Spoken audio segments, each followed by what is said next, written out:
Welcome into Wine Diplomat. I'm Eureka, and today we're going to talk about a way to buy wine, that we all kind of encounter. We're walking down the wine wall, and we don't know maybe what we're looking for, but there's a nice, big, bright label, and it catches your eye. And that's what we're going to talk about. Today we're going to talk about buying a wine strictly because of the label. And today, to help us with that, we are going to talk about a bold label, Michael David's Freakshow Cabernet. I mean, the best thing, let's talk about this label. Okay, it is craziness. This is wackiness. The first thing you see, it's just a menagerie of madness. We've got a strong man in the center.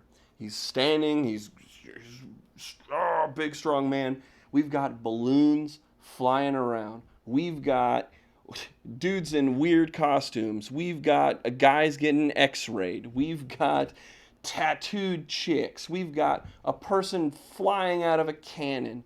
I mean, really, the longer that you look at this label, the more craziness that you get out of it. And so what is that communicating to us, right? Is this communicating this is going to be a super serious, fine wine? No, this is something to have fun.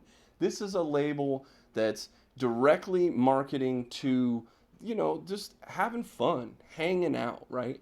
And that's what this is really telling me, is that it's trying to be different than your everyday or like your upscale fine wine, quote unquote. This is not trying to be that. Very, very, very, very much so. So, another thing we look for in American wine, the brand tends to be the star of the show. If it's the family name, or if it's the brand that they're creating, like Freakshow, the brand is by Michael David. Now, Michael David's known for having a lot of these similar kind of eye-catching marketing, mixed in with the wine. But let's see if the wine itself is going to live up to this wackiness of this really crazy label. Talking about it from a wine perspective too, one thing we want to look for is the place. So when I'm looking at a label, when I'm looking at the label and I'm seeing where it comes from, there it is. There is, in very tiny print, it says Lodi, California. So as a wine person, the more you know about the area that it comes from, the more of an idea that you'll form. Maybe you'll stereotyping. Maybe you'll call it just an educated guess, really. So when I see Lodi, California, to me, I think that kind of accentuates it and kind of doubles down on what they're going for, because my stereotypical view of Lodi is that it is like big, bold, juicy, jammy fruits, specifically Cabernet Sauvignon, like what we'll be drinking here in a second. But they also grow really good Zinfandel out of there. You'll see a ton of old vine Zinfandels, right, from Lodi, California. So I'm assuming, just because of the place, how it will taste. So we got two things. Just by the label alone, I'm getting a vibe of what they're going for. I'm getting a place in my mind. So when you pour a glass, now we can go into those tasting. That maybe you call it the grid. The sommeliers will call it the tasting grid. There's a number of ways we can do this, but the first thing we'll do is we're going to look at the wine. So our eyes are now going to tell us a lot.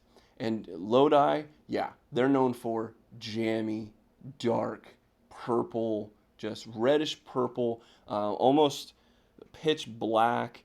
If we're looking through, you cannot see through this.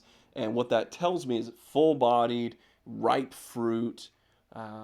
Yeah.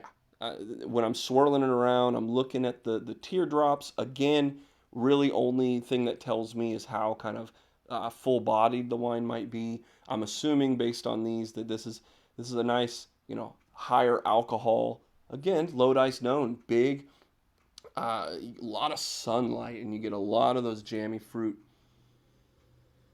All right, so first thing I'll do is put a little bit on my tongue to kind of get that initial like acidity shock out of the way. You know, wine's an acidic beverage. Mm, okay. But I'm really going to judge it on the second time. Now my tongue's had a little bit of time to adjust to it. So, yeah. Oh, yeah. This is just an explosion of jammy strawberry, like strawberry jam, and kind of like uh, big red cherries. Yeah, it's it's an approachable wine. This is not a wine you have to be you haven't had to drink in every French and Italian wine in the world. If you're just getting started, this is this is a good wine to just relax with, and that's the first thing we'll talk about is like, you know, where are you gonna drink this wine? All right. This is definitely not a fine wine, quote unquote, because it's not trying to be. It's just you're hanging out on the couch, you're watching Hulu, you're watching Netflix.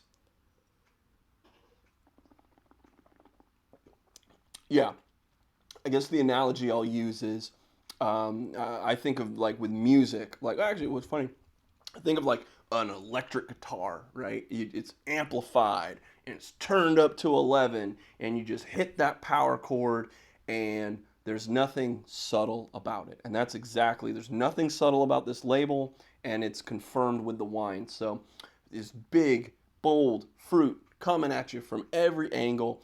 I wouldn't use the word smooth because smooth is kind of overused, but I would say approachable. This is a, you know, my guru told me, you know, there's like two types of wine. There's food wine and there's cocktail wine. This is cocktail wine. This is a wine that if I'm having food, it would have to be just as kind of bold as this. So like barbecue sauce, right? Something that's going to be this smoky and sweet and everything. That would go well with this. This is also jammy enough to stand up to, you know, pizza, hamburgers. If you're using a sauce or a marinade in your meat, or you know, like a pizza. Sometimes if you're buying from, you know, if you have a sauce that has a little bit more sugar in it, this would go just well with that. Jammy fruit. Um, Again, we're just this is a wine you invite a couple friends over, you share a couple glasses. You don't have to be that much into wine. It's approachable. It's good. Mm, yeah, I mean, come on. What are you doing? So that's pretty fun. When we're looking at the label, this is telling me a lot. I mean, the strong man, right? That's absolutely confirming what's in the glass. I mean, it ain't trying to be a big frou-frou wine, man. This is like, actually, you know what it reminds me of is, speaking of music, it reminds me of Sergeant Pepper's Lonely Hearts Band by the Beatles, where it's just crazy stuff all over the place, and just like that album was just a lot of crazy sounds. That's what this wine is. I mean, this wine's $20 at a kind of a Total Wine, or it might even be at your local grocery store. Not sure if this is in super big box like Target and Walmart, but it could be. But you could do a lot worse for $20. I think easy drinking, fun, nothing finesse about it. It's just big and bold, and yeah, it'd be pretty fun. So it's fun. You're walking down the wine aisle, you see a crazy label. Yeah, give it a shot. And that's something we're going to be doing. Once a month, we're going to take a look at a wine just because of the label. And so that was Freak Show by Michael David. And like I said, I keep finding new and new. There's a mermaid on here. The there's a phonograph. Yeah. The more and more you look at this thing, the better it is. So we'll see what it looks like after a couple glasses. But yeah, the last thing I'll say to you guys is we thank you for taking time out of your day. If you're listening to this, watching this, give us one more thing. That little like button, that little subscribe button. It takes a second for you, but it means a lot to us. So it helps us spread the word. And, you know, let us know in the comments. Is there a question that you have about wine or a fun video you'd like to see, let us know in the comments. So again, for everyone here at Wine Diplomat, my name is Eureka. We'll be enjoying some more glasses, and yeah, can't wait to see you next time. We'll see you next week.